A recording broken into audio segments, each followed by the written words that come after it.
மாத்திரை நம. ஸ்ரீ டிவி நேயர்கள் அனைவருக்கும் அன்பு வணக்கம்.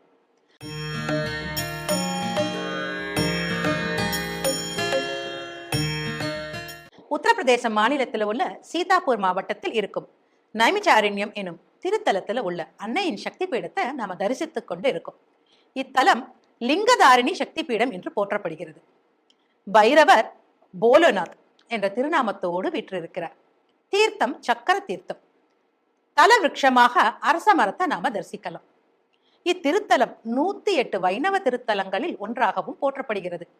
இங்கே திருமால் ஆரண்யமாக, அதாவது காடாக வழிபடப்படுகிறார். பரந்தாமன் தானாகவே விரும்பி எழுந்தருளிய 8 திருத்தலங்களுக்குள் நைமிச்சாரண்யமும் ஒன்று. மற்றவை திருப்பதி, ஸ்ரீரங்கம், ஸ்ரீமுஷ்ணம், நாங்குநேரி, புஷ்கரம், பத்ரிநாத், சாலகிராமம் ஆகும். அது மட்டுமல்ல, 9 தபோவனங்களுக்குள் முதன்மையாக கருதப்படுவது நைமிச்சாரண்யம் ஆகும். இத்திருத்தலத்தை சுற்றி 20க்கும் மேற்பட்ட தீர்த்த கோயில்கள் அமைந்துள்ளது. இங்கே மூலவராக தேவராஜ பெருமாளும், தாயார் புண்டரீகவல்லி மற்றும் ஸ்ரீ ஹரிலட்சுமி என்ற திருநாமத்தோடு கோவில் கொண்டுள்ளார். இத்திருத்தலத்திலே பிரம்மதேவன் வழிகாட்ட 80,000 முனிவர்கள் ஒன்று சேர்ந்து யாகம் வளர்த்து முடிவில் அந்த யாக குண்டத்தில் இருந்து எழுந்தருளிய மகாவிஷ்ணு அவிர்வாகத்தை பெற்று முனிவர்களுக்கு அருள் புரிந்தார். இங்கே திருமால் ஆரண்ய வடிவில், அதாவது காடாக எழுந்தருளி மக்களுக்கு அருளுகிறார் என்கிறது தலப்புராணம்.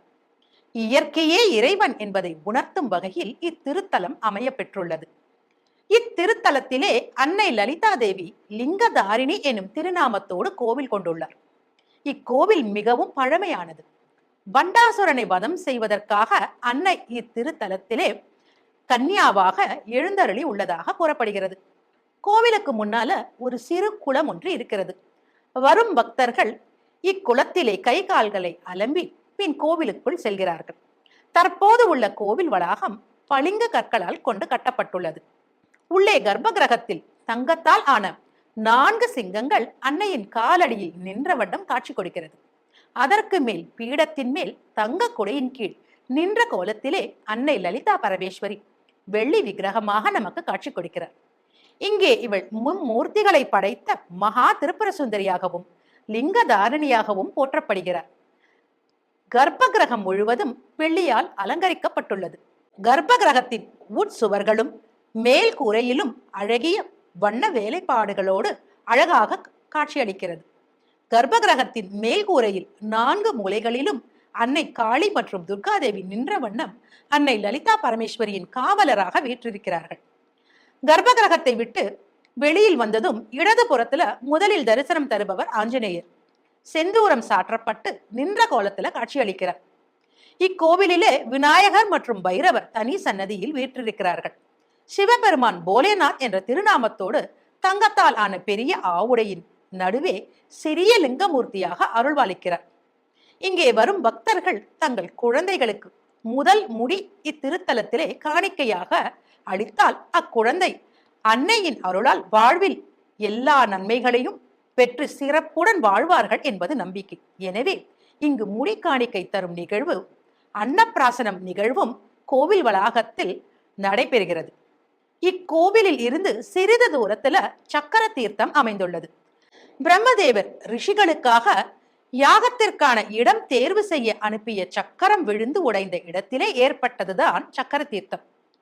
இச்சக்கர தீர்த்தத்திலே நீராடி லலிதா தேவியை வழிபடுபவர்களுக்கு 1000 அஸ்வமேதையாக செய்த பலன் கிட்டும் என்றும் ஆயுள் ஆரோக்கியம் சீர்படும் என்றும் சந்தியாமல் தந்திரம் எனும் நூல் கூறுகிறது.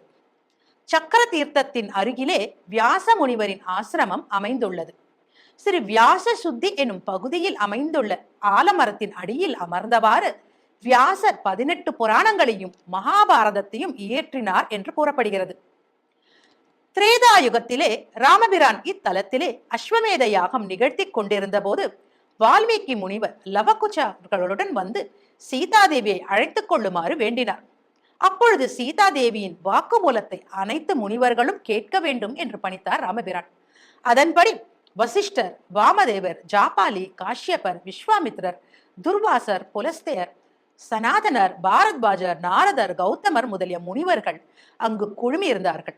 அவர்கள் முன் வந்த சீதாதேவி, நான் மனோ வாக்கு காயங்களால் ராமபிரானையே பூஜித்துக் கொண்டிருப்பது உண்மையானால் பூமாதேவி தானாக என்னை தன் மடியிலே சேர்த்துக் கொள்ளட்டும் என்று கூற, அப்பொழுது பூமி பிளந்து அதிலிருந்து ஒரு சிம்மாசனம் வெளிப்பட்டது. அதில் வீற்றிருந்த பூமாதேவி சீதாதேவியை தன் மடியில் அமர வைத்து அவருடன் பூமிக்குள் சென்று மறைந்தார். அந்த இடமே இது. இதை சீதா குண்டம் என்று அழைக்கிறார்கள். சாரதா நவராத்திரி மற்றும் வசந்த நவராத்திரி இவ்விரு நவராத்திரியின் பொழுதும் தீபாவளி அன்றும் இங்கே பல்லாயிரக்கணக்கான மக்கள் அன்னையை தரிசிக்க வருகிறார்கள். 9 நாட்களும் சிறப்பான பூஜைகள், சண்டி ஹோமங்கள், துர்கா சப்தசதி பாராயணங்கள் நடைபெறுகிறது. காசியில் கங்கை ஆரத்தி செய்து வழிபடுவது போல் கோமுகி நதிக்கும் தினமும் ஆரத்தி காண்பிக்கப்படுகிறது. ஆனி பங்குனி மாதங்களில் வன மகா உற்சவம் இங்கே கொண்டாடப்படுகிறது. இத்தலத்தில் எழுந்தருளி இருக்கும் அன்னை லலிதா தேவியை வணங்கி அவள் அருளோடு நாம அடுத்த சக்தி பீடத்திற்கு நம் பயணத்தை மேற்கொள்வோம். சர்வம் சக்திமயம்.